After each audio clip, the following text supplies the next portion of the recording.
ইদানিং প্রচুর বৃষ্টি হচ্ছে এবং সাথে বজ্রপাত।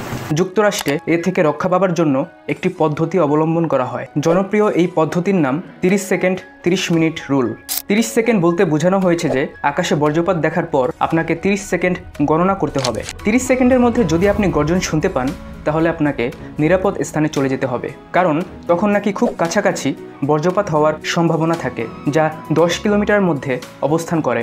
আপনি বিপদে পড়তে পারেন। 30 মিনিট বলতে বোঝানো হয় বজ্রঝড়ের শেষ শব্দ শোনার পর আপনাকে 30 মিনিট নিরাপদ স্থানে অবস্থান করতে হবে, নয়তো বজ্রপাতে মৃত্যু বা জখমের ঝুঁকি অত্যন্ত বেশি। তবে বজ্রপাতের ঝুঁকি থেকে বাঁচার জন্য ব্যাপক সচেতনতা প্রয়োজন।